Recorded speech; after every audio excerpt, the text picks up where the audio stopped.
Hi, I'm Mark Ellis. I'm a professor and department chair in secondary education at Cal State Fullerton in Southern California, and was a middle school and high school math teacher in California public schools prior to moving into higher education. In this session, Rehumanizing Mathematics Learning Through Culturally Responsive Instruction, I will share examples from the efforts of teachers of mathematics in several districts who have learned to enact elements of culturally responsive math teaching as a way to increase student interest and success by engaging students' cultural, linguistic, and community knowledge and strengthening students' mathematical identities. Please remember to download my handout from the resource space on this website. And following the presentation, I'll be responding to your questions in the chat space for the live Q&A. Now let's get started. We'll first briefly dig into the historical roots of what I refer to as the 20th century system of math education in the US. Then we will examine a framework for culturally responsive mathematics teaching and look at examples from current math teachers working to rehumanize students' experiences of learning and using mathematics.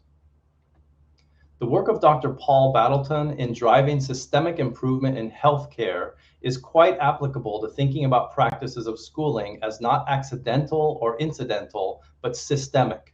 He argues that if one finds consistent results year after year, think about the outcomes of math education in the US here, that is evidence of a system working as it was designed.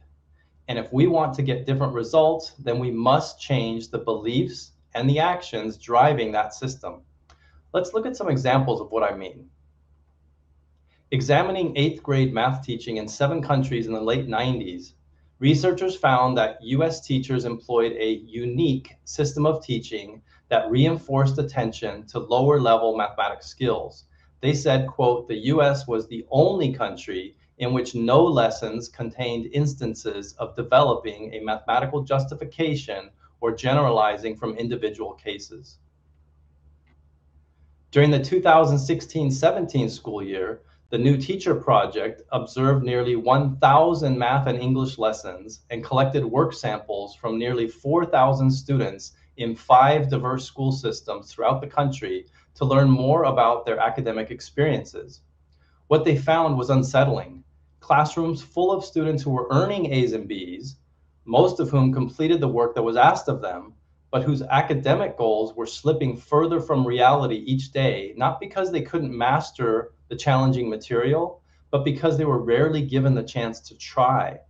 As the authors of the report state, quote, most students, especially students of color, those from low-income families, those with mild to moderate disabilities, and English language learners, were missing 4 critical resources: grade-appropriate assignments, strong instruction, deep engagement, and teachers with high expectations.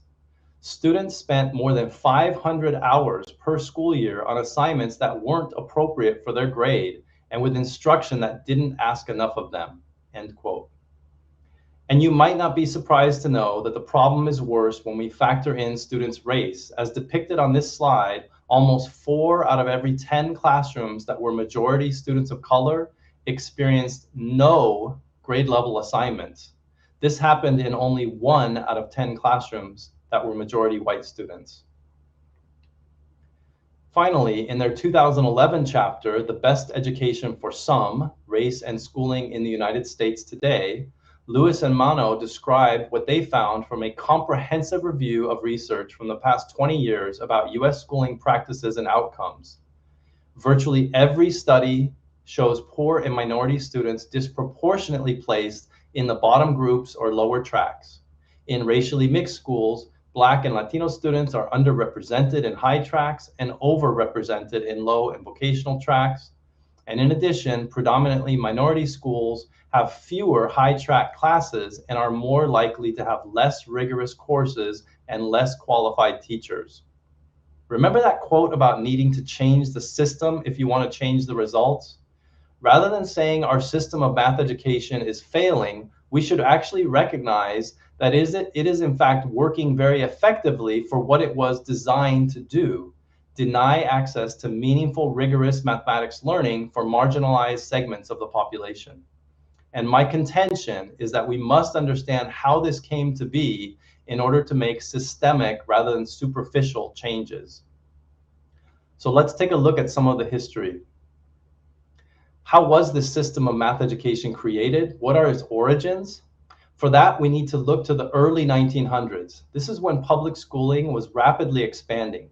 In 1910, less than 20% of children were in school, but by the 1940s, we saw almost 80% in school. As public schooling expanded to include the children of immigrants from low-income families and children of color, there was among those who controlled education and were charged with expanding public education in growing urban centers, a belief that there are pre-existing fixed differences in students' cognitive abilities that are both meaningful and measurable, and that these differences are unevenly distributed among different populations. Yes, this reflects the project of eugenics that found its widest support in the United States at that time. One example of such a sentiment comes from the first annual yearbook of the National Council of Teachers of Mathematics in 1926, in which the president of the organization wrote, "The increase in school population has given us a wider sampling of the general public and hence has in all probability lowered the level of ability." The work of Stanford professor Lewis Terman, one of the leaders of the eugenics movement in the United States, was explicitly based on his racist beliefs about cognitive and academic ability. He designed his so-called IQ tests to be blatantly biased to favor native English speakers, those with Northern and Western European American heritage, and those from wealthier families and communities. You can see Dr. Wayne Au's paper, Hiding Behind High-Stakes Testing, if you want to read more detail about the development of these tests. According to Terman, his bias test showed, quote, "children of this group," and he was writing about immigrant students and students of color, "should be segregated into separate classes. They cannot master abstractions, but they can often be made into efficient workers." Note that he specifically mentions not being able to master abstractions, a reference to perceived deficiencies with mathematics ability, which we also saw articulated by the NCTM president. There is no doubt that Terman's racist scholarship, along with that of many other eugenics-driven scholars of the day, had a large impact on the structure of US schooling. In fact, we still find his imprint on our schools today. Don't believe it? Let's take a closer look. This was a document written for the NEA's Commission on the Revision of Elementary Education to inform how to address the problem, quote unquote, of more diverse students entering public schools. Note that the eugenicist, Lewis Terman, is the lead author. The proposal put forth here was to use Terman's biased assessments to generate a normal distribution of ability and to separate students, he's now using the term track, based on the standard deviation from the mean. So he envisioned 5 tracks, one for the average, students at the mean in the middle, and 2 each below and above the mean. Of course, it would be absurd to think that this technique or these ideas are in use today, right? Well, in naming the different categories of students, Lewis Terman wrote in 1922, quote, "Ideally, provision should be made for 5 groups of children. We may refer to these as classes for the gifted, the bright, average, slow, and special pupils."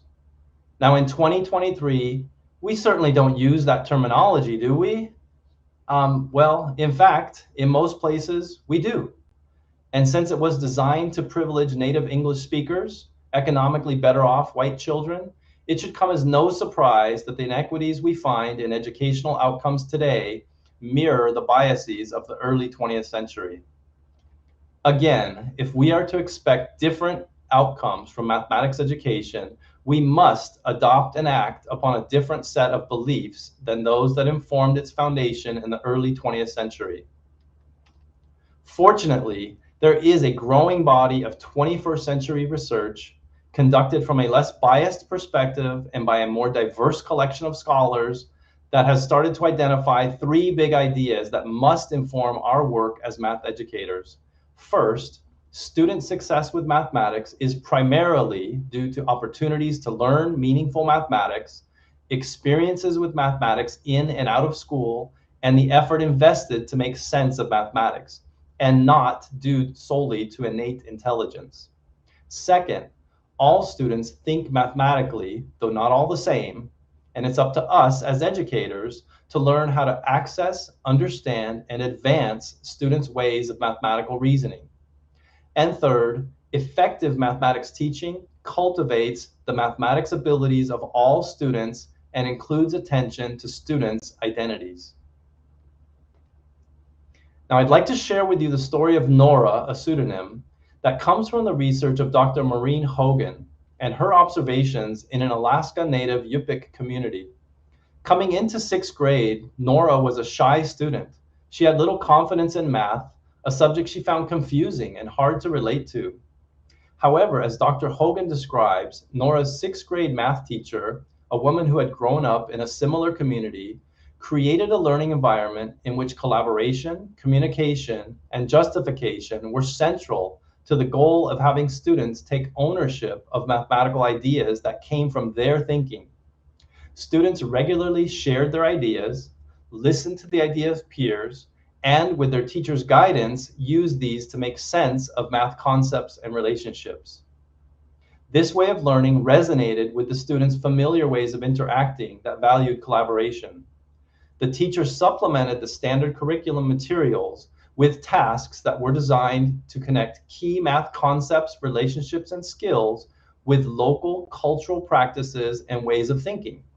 One such task, building a fish rack, had students create racks to dry salmon, which was a common activity in their Yupik community. And they used methods based on relative units of measure, so each rack would be made proportional to the person who would use it. Students developed the concept of proportional reasoning through the fish rack activity, and then applied this to contexts involving Western standard units of measure, such as feet or meters. Through this, students came to see mathematics as coherent and a connected set of ideas, important not only at school, but in their everyday lives. And as the year went on, Dr. Hogan saw that Nora found herself feeling more comfortable developing mathematical understandings along with her peers, rather than competing against them, and found relevance and connections between math and her lived experiences. She especially enjoyed the fish rack activity because she spent a lot of time in the summer with her grandfather fishing and drying salmon. During the course of the year, Nora developed confidence in sharing her mathematical reasoning and emerged as a leader in class discussions about math. In talking with Dr. Hogan about Nora, her teacher described her as a stellar student who often had novel and mathematically rich ways of representing concepts and relationships. I argue that Nora's experience was the result of a culturally responsive mathematics teaching approach premised on creating a learning environment focused on mathematical sense-making, in which each student felt valued for who they are, for their ways of engaging in mathematical reasoning, and for their contributions to the collective success of those within the classroom community. Based on the work of many scholars, including Gloria Latson-Billings, Julia Aguirre, Maria Zavala, I've written a short paper articulating what I see as the 4 main elements of CRMT. This paper was uploaded to the event site and can also be accessed with the QR code on this slide. I'm going to share with you some of the examples of what CRT looks like in practice. For 6 years, I was fortunate to co-lead an NSF-funded project called Advancing Teachers of Mathematics to Advance Learning for All, or ATMALA, with each of the 20 middle school and high school teachers you see here on the slide. They learned to put CRMT into practice and developed resources to help other teachers become proficient with specific instructional skills related to culturally responsive math teaching. As I discuss each of the elements, I will share examples from some of these teachers. Among the 4 elements of CRMT, the one at the top left, supporting deep, connected, coherent learning for all students, is perhaps the most straightforward to address by providing teachers and students access to curriculum materials that are aligned with a well-designed set of standards and that are implemented with fidelity. One question to ask about your own school or district is what and who determines which students have access to rigorous mathematics learning. Remember, the TMP report showed that so many of our students, particularly from underserved communities, do not get access to grade level rigorous curriculum. And if there is disproportionality in students' access to deep, rigorous math, what's being done to change this inequity rather than to accept it as normal? And finally, what intentional processes are in place to both recognize each student's strengths as a mathematical thinker and to identify and address their specific struggles that they might have with mathematics? But while supporting deep learning is a necessary element of CRMT, it is not sufficient. Even the best curriculum materials need to be made more accessible and more relevant to the students you teach. As you listen to the examples, think about how these maintain the rigor of the mathematics being learned, while at the same time making the content more accessible and more relevant. An important element of CRMT is engaging and valuing identities by honoring students' experiences, linguistic identities, and communities. This requires teachers to get to know their students, their interests, their cultural practices, their ways of communication, and the communities in which they live. We saw this exemplified in Nora's classroom. The questions on this slide are just some prompts to get you thinking about this. Let's now hear from one of the teachers in Atmala, Annie Chen, a middle school teacher of mathematics in Norwalk-La Mirada School District, a culturally and linguistically diverse district here in Southern California.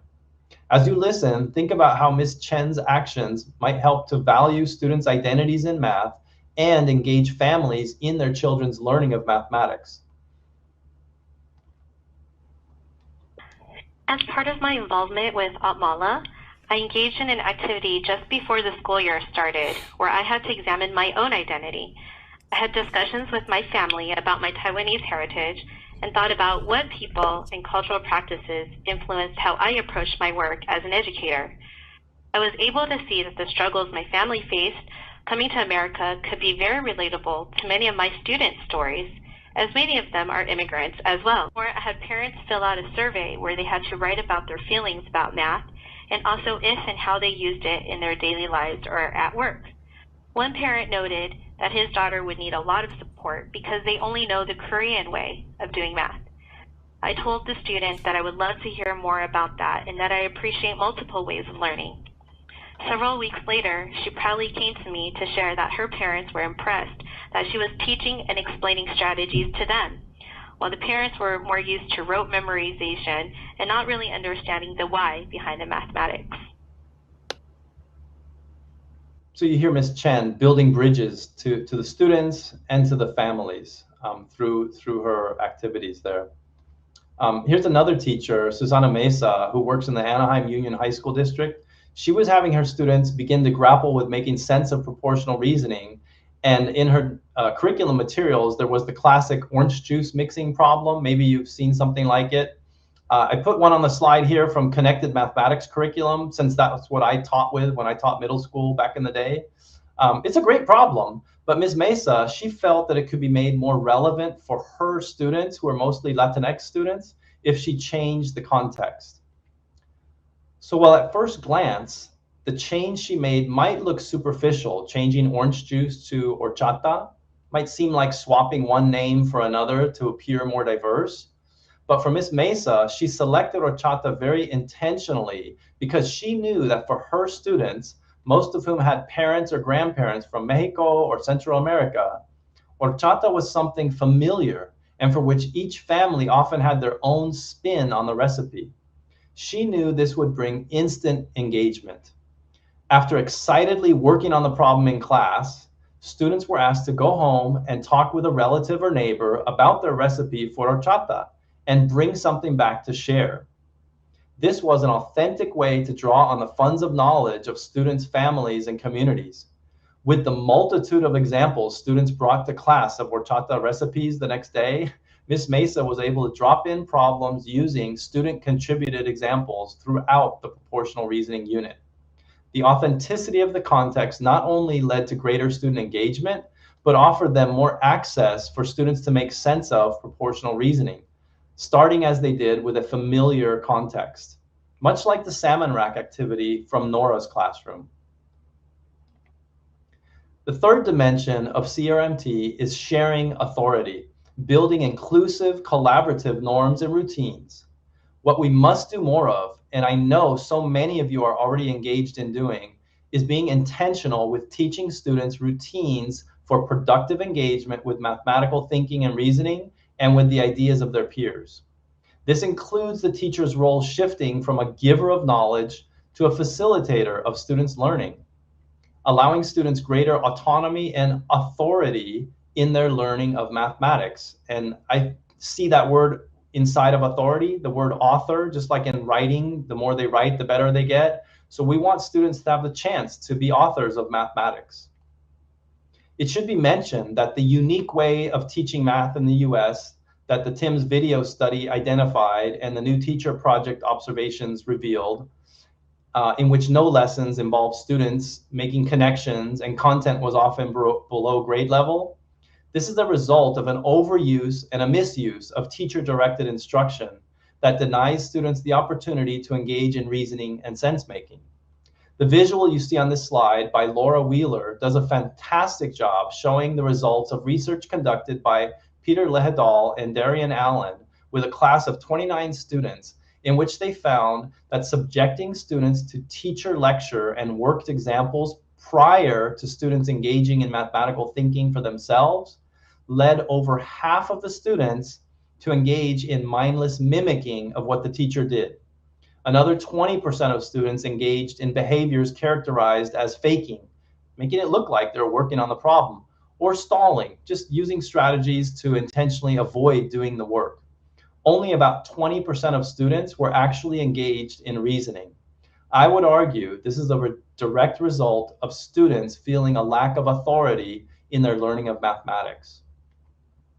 In this clip, we'll hear from Lacey Knight, who also teaches in the Norwalk-La Mirada district, describe how she shifted her instructional practices through intense reflection, including the use of video to critique herself, and learned to give more authority to her students.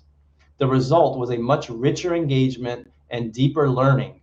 I should note that as part of their involvement with ETMALA, Ms. Knight and the other 19 teachers were asked to pursue National Board certification, a process that promotes teacher self-reflection and analysis, and you'll hear her mention this briefly. I believe that my teaching was student-centered and focused around student learning. And I thought this because my students sat in groups. So like, of course it was student-centered, right? And we did a lot of problem solving. So that must have meant that students are engaging in discourse all the time. But then I realized I had so much room to grow. So my experience in the first year, I made 20 new colleagues and friends, started the national board process. This was a really eye-opening experience for me. I realized I had so much to learn and so much room to grow. But now I'm seeing students be successful in ways that I've never seen before in my class. I remember a huge reflective opportunity was when we recorded ourselves doing a math talk. We had all taken a micro-credential course, which hopefully we'll have time to share with you later. But watching that video, I realized there were many times that I was kind of leading my students to where I wanted them to go. I'd give them little hints or clues because I wanted them to be successful. But since making that realization, my classroom environment has changed tremendously. So academic discourse is now deep academic conversations with lots of productive struggle. I focus more on clarifying questions that require students to extend their thinking, and I stray away from those leading questions. In my classroom, student-centered is now truly student-centered. I'm a facilitator. My students share authority in my classroom to the point where they know they're generating the knowledge that's being presented. And problem solving is actually problem solving now. They're completing tasks where they're using multiple strategies, multiple representations, and the learning is truly deep. They can explain their thought processes with more detail than I've experienced any year before joining this project. And I credit all of this to the deep understanding I have of CRMT and knowing the importance of getting to know my students and building a community in my class. And I want my students to know that all their voices are heard and all of their funds of knowledge are important. Wow. You might not be surprised to know Lacey is now a math coach in her district. She also mentioned micro-credential modules. These are online one-credit courses the teachers in the project developed. If you have questions about it, we can talk during the Q&A about that. The fourth and final element of CRMT is applying mathematics. This refers to providing students with opportunities to use mathematics to investigate, critique, and even address situations within their communities. This is important so students come to see math as a tool for analysis and civic engagement, not just a subject they study in school to pass a test. This is another way to humanize a subject that for many students feels quite abstract or detached from the rest of their lived reality. As I share a few examples, think about how each teacher has given students opportunities to take math beyond the classroom walls and into their lives and communities. Marvin Soto heard students at his middle school complain that some of the access ramps at their schools seem too steep for their classmates who use a wheelchair to get around. Mr. Soto decided to create a project for his 7th graders where the students had to look up government requirements for access ramps. In case you don't know, the slope should be 1 to 12 or 1 foot vertical rise for every 12 feet horizontal. He then tasked students with collecting data about the ramps at their school and then calculating the slope. Through this activity, students actually found one of the ramps was not in compliance. It was in fact too steep. They presented their data about the ramp to their principal, and as a result, the school had the ramp adjusted or replaced. During one of our monthly at Mala discussion sessions, I was talking with teachers about the importance of not only recognizing inequities at their school sites, but also taking action to address these, at least those that are within their control. One of the teachers, after listening quite intently to what I was saying, said, "But we're math teachers. Isn't math supposed to be neutral? It's not like history or social studies. Haven't we been trained not to bring our political or social views into the classroom?" I responded with something like, if you don't do anything about an inequitable situation and continue with the system that creates that inequity, you're actually actively contributing to running that system that's perpetuating injustice. The teacher, Susie Min, shared later that it was in this moment she realized she didn't go into teaching to perpetuate injustice. This moment redefined her purpose as a teacher and planted a new responsibility to be an upstander against inequities in education. One action Ms. Min took prior to the next school year was to ask her principal to remove restrictions on enrollment for AP Statistics, the course that she was the lead teacher for. This meant any student could now choose to enroll in AP Stats. The enrollment went from 30 students to almost 100 in 3 years, and the students enrolled became more reflective of the school demographics. Thinking about the applying math element of CRMT, let's now look at how Susie transformed her lessons to allow students to bring more of their voice and identity into the classroom by using the mathematics they were learning as a tool for analysis and action. This is during the pandemic, and Ms. Min, who identifies as Korean American, was, like many Asian Americans and all Americans, shocked by the rise in anti-Asian hate crimes taking place across the country. In her own words, quote, "I was not sure if I was more bothered by the perpetrator that was directly hurting the victims or the fact that these horrendous actions were taking place in public and bystanders were not doing anything about it. And I put myself into that space, either as a victim or as a bystander watching it happen. Then I realized that just because I'm not in the same space and the same time as these happenings, it doesn't mean that I'm not obligated to do anything about it." What did she do about it? She created a project for her statistics students, 60% of whom are Asian American and 25% are Latinx, based on data about the rise in hate crimes against Asian Americans. First, she asked students to take a moment to look at the illustration on the slide here. This is from the cover of New Yorker magazine. And she asked them, what do you notice? What emotions do you feel for the mother and daughter? What about the use of color? What do you think? Why did the illustrator choose the subway station? She then asked students to read the statistics quoted on the slide, which show that hate crimes in the 16 largest US cities actually decreased a bit in 2020, but those targeting Asian Americans increased by nearly 150%. Finally, she asked students to share their reactions in an online survey. Remember, this was during the pandemic, so everyone was online. And among the responses, she found many students expressed appreciation for her bringing this issue up within the context of learning math. They said no other teacher had mentioned it, even though so many students were experiencing negative impacts from this rise in anti-Asian hate crimes. In short, they felt humanized. So following this initial lesson, Ms. Min utilized discussion boards for students to talk with each other, hear their voices. She connected the statistical inference procedures they were learning to the analysis of data regarding this topic. And she shared examples of upstanders, people calling attention to the issue and taking action to address it. To extend students' learning, she then designed a project for students to identify their own issue to advocate for and follow similar steps to create statistical analyses and presentations. While I don't have time to share every example of what her students did, I want to share just a couple of examples of one slice of the project in which students were asked to reimagine the representation of data to make it more attention-grabbing and more compelling. So this is based on students' choice of topic, and the images were generated based on Mona Chalabi's claim that most media representations of data are boring. They fail to convey the real meaning behind the numbers. So how did students remake this graph about the increase in women's representation in the US Congress? Here you go. Not bad.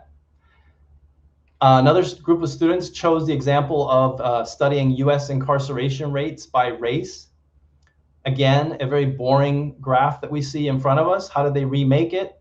Here, very visually grabbing, attention grabbing, very compelling representation of the disproportionate incarceration rates by race.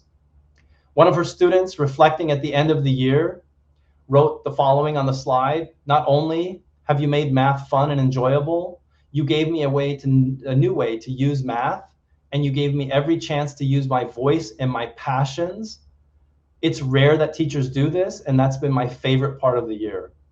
I do want to add a footnote. She was a bit nervous the next school year. She decided to do more projects like this. She was worried how they would do on the AP test in the spring.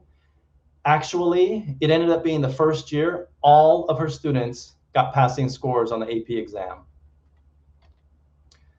So the way I see it, our traditional approach to teaching math, rooted as it is in the biases and ignorance of the 20th century, involves dehumanizing students, labeling them in ways that denies or ignores their identities and abilities. We need to work harder to create classrooms in which students find themselves valued as mathematical thinkers with the authority to make sense of mathematical ideas. And in doing so, something the teachers in Project at Mala found, it will transform our own experience as teachers such that our work becomes more positive rather than punitive.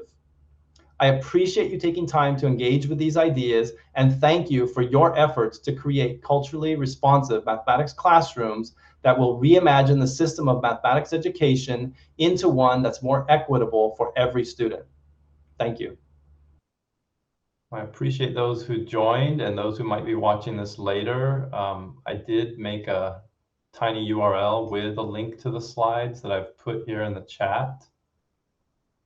And I did share a copy of the paper about culturally responsive mathematics teaching in the resources, so you would have access to that as well. I hope you found something useful in the presentation to your practice and to your work in education.